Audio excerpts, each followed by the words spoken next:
आपका स्वागत है सेंस लर्नर में। आज मैं इस वीडियो में बात करूंगा OIC कंट्री के बारे में, the organisation of Islamic corporation. इस ऑर्गेनाइजेशन का फाउंडेशन हुआ था 25 सितंबर 1969 में। यह एक ऐसा संगठन है जो यूनाइटेड नेशन के बाद दुनिया का दूसरा बड़ा संगठन है। इसमें 57 कंट्रीज हैं, मतलब 193 कंट्री हैं यूनाइटेड नेशन में, और उसके बाद 57 कंट्री है OIC में। इससे सेकेंड बड़ा कंट्री पूरी दुनिया में अवेलेबल नहीं है। इसमें 27 कंट्री एशिया से हैं, 27 कंट्री अफ्रीका से हैं, एक कंट्री यूरोप से है अल्बानिया, और साउथ अमेरिका से 2 कंट्री हैं, सूरीनाम और गुयाना। इस संगठन को 25 सितंबर 1969 में फॉर्मेशन किया गया। और इस संगठन को फॉर्म करने के पीछे क्या रीजन है, क्यों इस संगठन को फॉर्म किया गया, क्यों ऐसा फील हुआ मुस्लिम वर्ल्ड को कि OIC का संगठन करना चाहिए, इसे बनाना चाहिए। यह एक ऐसा संगठन है जो पूरे दुनिया में जितने भी मुस्लिम पॉपुलेशन है, चाहे वो मेंबर हो या नॉन मेंबर हो, वो सभी मुस्लिमों के प्रोटेक्शंस, ह्यूमन राइट्स वायलेशंस और जो भी सोशल थ्रेट होते हैं उसके प्रोटेक्शन में बात करता है, और उस देश के गवर्नमेंट पर प्रेशर डालता है कि जो भी अत्याचार किया जा रहा है मुस्लिमों के साथ, उस पर आप एक्शन ले। और इस बारे में सभी कंट्री एक प्लेटफॉर्म पर आकर स्टेटमेंट देती है। दोस्तों, लेकिन OIC का क्यों फॉर्म किया गया, क्यों, इसके पीछे रीजन क्या है? दोस्तों, आपको पता होगा इजराइल एक कंट्री है, वहां पर जेरूसलम में मुस्लिमों के थर्ड ऐसा तीर्थ स्थल अल-अक्सा मस्जिद मीन्स मस्जिद, वहां पर एक समय उड़ैन रूप पर आग लगा दिया गया था। उसके बाद से वहां के मुफ्ती अलमैनी हुसैनी ने पूरी मुस्लिम वर्ल्ड से डिमांड किया, रिक्वेस्ट किया कि आप एक समिट कीजिए पूरे मुस्लिम वर्ल्ड और एक संगठन बनाइए जिससे पूरी दुनिया में जितने भी मुस्लिम हैं और उसके साथ अत्याचार होता है उस पर आप एक्शन लेने का काम कीजिए। उसके बाद 24 कंट्री ने एक संगठन बुलाया, एक मीटिंग बुलाई, और मोरक्को में इसकी फर्स्ट बैठक हुई 1969 में। उसके बाद यह संगठन आगे बढ़ता गया और 1974 में पाकिस्तान को इसकी मेजबानी मिली, और पाकिस्तान एक वाहिद कंट्री है जो इसका फाउंडिंग मेंबर है। और अगर इस संगठन में किसी भी कंट्री को अगर शामिल होना होता है तो जो नॉर्म्स एंड रूल्स है कि मुस्लिम कंट्री होना चाहिए, और मुस्लिम कंट्री ना भी हो तो अगर 57 कंट्री जितने भी हैं वो एक दूसरे के बीच में कोई डिस्प्यूट ना हो। तो भारत में भी 20 से 25 करोड़ यहाँ पर मुस्लिम है, लेकिन भारत को इसमें शामिल क्यों नहीं किया जाता है? भारत को शामिल नहीं करने का रीजन है कि पाकिस्तान का कहना है कि किसी कंट्री के बीच में डिस्प्यूट नहीं होना चाहिए। इस चलते भारत और पाकिस्तान के बीच में डिस्प्यूट है, इस चलते भारत को मेंबर नहीं बनाया जाता और ऑब्जर्विंग मेंबर भी नहीं बनाया गया है आज तक। अगर हम इसके अभी करेंट सिनारियो की बात करें OIC का, तो इसका करेंट सिनारियो अभी चेंज हो चुका है।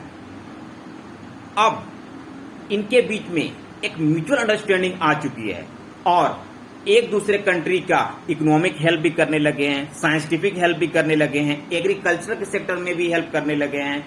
और एक ऐसा समय आया था जब पूरी दुनिया में मुस्लिम वर्ल्ड को खतरा था।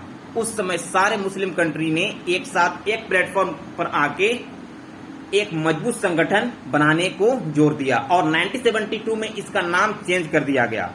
इसका नाम था the organisation of Islamic conference, लेकिन 1972 में इसका नाम चेंज कर दिया गया the organisation of Islamic corporation.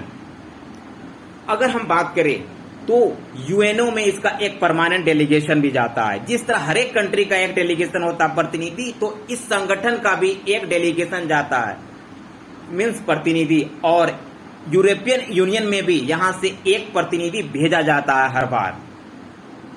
अगर हम बात करें सारे दुनिया में जितने भी कंट्री होते हैं सबके कुछ न कुछ चिन्ह होते हैं, एम्ब्लेम होते हैं। तो इस संगठन का भी एम्ब्लेम है। इसमें 3 एम्ब्लेम है, एक काबा शरीफ है, सेकेंड ग्लोब है और थर्ड क्रेसेडेंट है।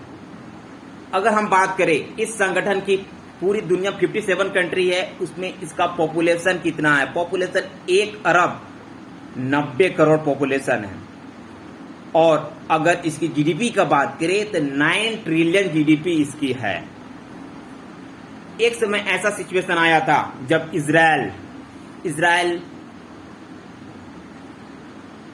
फिलिस्तीन पर जमीन कब्जा करता रहा है, और उस समय पूरे मुस्लिम वर्ल्ड ने एक प्लेटफॉर्म पर आके इजराइल के अगेंस्ट स्टेटमेंट दिया था कि इजरायली प्रोडक्ट का आप बॉयकॉट करें। तो ये कुछ आगे भी बढ़ा, लेकिन यह ज्यादा वर्क नहीं कर पाया, क्योंकि पूरी दुनिया में आज एक ग्लोबलाइजेशन एरा है और आप किसी देश से कट के नहीं रह सकते हैं। किसी देश का प्रोडक्ट को आप बॉयकॉट नहीं कर सकते हैं, क्योंकि इसमें बहुत सारे नॉर्म्स बनाए हुए हैं वर्ल्ड ट्रेड ऑर्गेनाइजेशन के द्वारा। अगर हम अमेरिका का बात करें, अमेरिका और ओआईसी का क्या रिलेशन है? 2007 में 27 जून 2007 में जॉर्ज डब्ल्यू बुश ने कहा था कि हम ओआईसी में एक परमानेंट इन्वॉय मीन्स डेलीगेशन भेजना चाहते हैं, लेकिन इस पर अभी तक कोई भी काम नहीं हो पाया है। और अमेरिका के मुस्लिम ऑर्गेनाइजेशन ने हमेशा ओआईसी का क्रिटिसाइज किया है कि आप उइगर मुस्लिम के बारे में कुछ भी स्टेटमेंट नहीं देते हैं, और कहीं न कहीं ओआईसी में चाइनीज दखल है। लेकिन अगर हम बात करें करेंट सिनारियो की कि ओआईसी का क्या काम है, तो ओआईसी एक इनसिग्निफिकेंट ऑर्गेनाइजेशन हो चुका है। सिर्फ ये एक मेंबर कंट्री का समूह है और इसके अलावा कुछ भी नहीं है। इसका कोई मतलब इसका जो प्रोमिनेंसी है वो दिखता ही नहीं है, क्योंकि अगर बात करें दुनिया में सेकेंड बड़ा इंटरनेशनल ऑर्गेनाइजेशन है, लेकिन इसका प्रभाव दिखता ही नहीं है। सिर्फ ये स्टेटमेंट देते हैं किसी कंट्री के बारे में या कोई कहीं पर ह्यूमन राइट्स का वायलेशन हो रहा है, लेकिन इसका प्रभाव दिखता ही नहीं है, और इस पर एक ग्राउंड लेवल में आज तक कोई काम हुआ ही नहीं है। तो अगर हम बात करें, जो भी कंक्लूजन इसका आता है कि ओआईसी मीन्स नल, इसका provide null and void impact है पूरी दुनिया में, और इसका कुछ इम्पैक्ट दिखता ही नहीं है। 57 कंट्रीज है, लेकिन यहाँ पर कोई भी ऐसा मतलब कोई ऐसा ट्रेड भी नहीं दिखता है। और क्योंकि बहुत सारे यहाँ पर कंट्री है, कोई अमेरिका के पाला में बैठा हुआ है, कोई रसिया के पाला में बैठा हुआ है, कोई चाइना के पाला में बैठा हुआ है। तो अगर एक दूसरे देश का स्टेटमेंट अगर देने की बात आती है तो सबसे पहले रोड़ा बन जाता है कि ट्रेड। अगर हम उस देश के बारे में कुछ बोले तो कहीं न कहीं वो हम पे सैंक्शन लगा सकता है, ट्रेड हमसे रोक सकता है। तो इस चलते सभी देश एक दूसरे देश के खिलाफ बोलने में डरते हैं, कतराते हैं। तो कहीं न कहीं आप एक संगठन बना लिए हो और जो गलत कर रहा है उसके साथ आप बोलने से डरते हो, तो ये संगठन बेकार कहलाएगा। और आज पाकिस्तान में इस ऑर्गेनाइजेशन का 48 मीटिंग चल रहा है, और जो इशू होगा वहां पर कश्मीर होगा और अफगानिस्तान होगा। तो दुनिया में इतने बड़े बड़े मुद्दे हैं, इन सभी मुद्दों को छोड़कर छोटे मोटे मुद्दे पर मीटिंग करना, ये मतलब ये ऑर्गेनाइजेशन का शोभा नहीं देता है। बहुत आप फलस्तीन के बारे में काम कीजिए, फलस्तीन इतने अत्याचार हुए हैं, लेकिन आप स्टेटमेंट मतलब जो भी बड़े बड़े प्रोमिनेंट कंट्रीज हैं ओआईसी में, वो लोग धरातल पे फील्ड पे वर्क करते ही नहीं है। तो इस चलते यह संगठन पूरी तरह से बेकार है, मतलब इस संगठन काम ही नहीं करता है सही से। जो भी हो, इस संगठन का फ्यूचर ना के बराबर है और इस पर कोई धरातल पे काम दिख ही नहीं रहा है। और एक समय ऐसा आया कि इस संगठन से 1-2 स्टेट को सस्पेंड भी किया गया। Syria just like a country, उसे सस्पेंड भी किया गया था।